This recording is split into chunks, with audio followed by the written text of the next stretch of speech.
रहा है कि तोशा खाना में भी फर्द जुर्म आयद हो गई है और नैब को कहा गया कि आप गवाह पेश करें।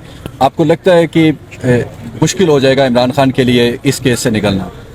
मैं समझता हूँ कि ये कोई केस है ही नहीं, ये सिर्फ उनको विक्टिमाइज करने के लिए केस बनाए गए हैं और सारे जो हैं ये जाली केस हैं सिर्फ खान को इसलिए कि वो इलेक्शन ना लड़े, इसलिए कि वो पार्टी को लीड ना कर सके, इलेक्शन कैंपेन ना कर सके।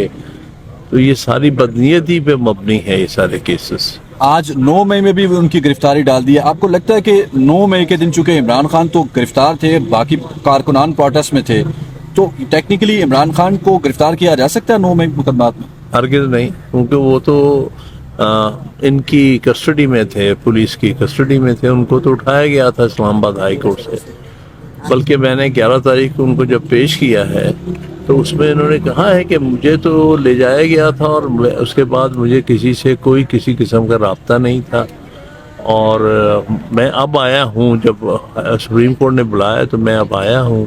तो अब यहाँ मुझे पता चला कि 9 मई को कोई वाक़यात हुए थे, तो अभी तक तो मुझे पूरी तरह उन वाक़यात का भी नहीं इल्म। तो इसलिए जिस आदमी को जिन वाक़यात का इल्म तक ना हो उसको उसमें कैसे एक्यूज बनाया जा सकता है? सारे झूठे केसेस हैं। सियासी तौर पे खान साहब आप क्या समझते हैं, अब काफ़ी लोगों के कागजात नामजदगी इलेक्शन ट्रिब्यूनल से पास भी हो गए हैं, कुछ स्पेस मिल रहा है, ठीक है मामला? देखिए, बड़ा टेस्ट तो ये आएगा जो आज पेशावर हाई कोर्ट में केस है इलेक्शन सिंबल का। अगर हमें इलेक्शन सिंबल मिल जाता है तो उस सूरत में इंशाल्लाह ताला मामला बेहतर होंगे। इसमें काजी फायज ईसा साहब भी कल समाअत कर रहे हैं, वो खुद बेंच में शामिल हैं, हेड कर रहे हैं, बल्ले के निशान के ऊपर समाअत है, तो काजी फायज ईसा की अदालत से आपको उम्मीद है? मुझे अदालतों से हमेशा उम्मीद होती है क्योंकि यही आखिरी एक सहारा होता है जो मुश्किल में लोग होते हैं। लिहाजा मुझे पहले तो ये उम्मीद है कि आज इंशाल्लाह पेशावर हाई कोर्ट से कोई अच्छा फैसला मिल जाएगा, तो फिर उस सूरत में हमें सुप्रीम कोर्ट नहीं जाना पड़ेगा, फिर तो फैसला हमारे हक में होगा, फिर तो मुखालफों को जाना पड़ेगा। लेकिन एहतियातन वो केस मैंने आज कल के लिए रखवा लिया था कि हम पेशावर हाई कोर्ट के फैसले को देखकर मज़ीद जो मुनासिब कार्रवाई है वो करवा सकते। खान साहब, अगर बल्ला खुदा न खास्ता किसी भी वजह से मिलता भी, अगर लेट मिलता है, जो ड्यू डेट है उसके अंदर प्रोसेस नहीं होता, तो मुतबादिल क्या ऑप्शन है पीटीआई के पास? आप चूँकि इस वक्त इमरान खान को सारा कंसल्ट भी कर रहे हैं, पॉलिटिकली बानी मेंबर हैं पीटीआई के, क्या समझते हैं इमरान खान को किसी अलायंस के साथ, खेमा या कलम दवात उनके अलायंस हैं, उसके साथ जाना चाहिए या इंडिपेंडेंटली उम्मीदवार उतारने चाहिए? देखिए, ये बात सोचेंगे जब ये मामला किसी नहज पर पहुँचेंगे। मुझे उम्मीद है कि पीटीआई को उसका इंतखाबी निशान दिया जाएगा।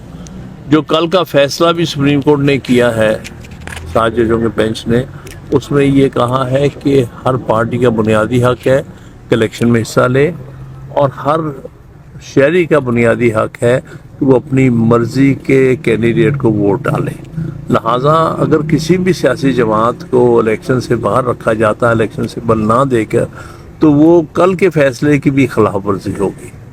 नवाज शरीफ के बारे में फाइनली जो फैसला आया, आप उसे ठीक समझते हैं कि सियासतदानों की ताहयात नाअहली नहीं होनी चाहिए? देखिए, मैं सुप्रीम कोर्ट के फैसले को ठीक समझता हूँ।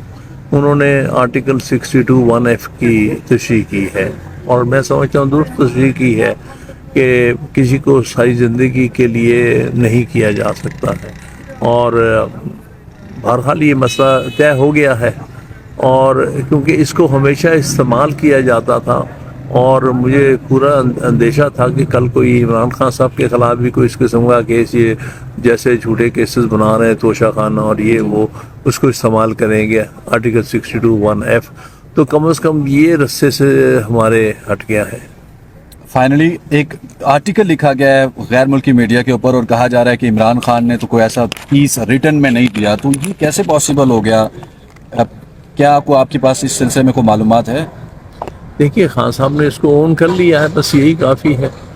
जब एक आर्टिकल लिखने वाला उस बात को ओन कर ले, इस बात को मान ले कि जी मैंने लिखा है, तो बस उससे आगे बात जाने की ज़रूरत ही नहीं है। उन्होंने कहा कि मेरा आर्टिकल है तो ठीक है। Thank you. खान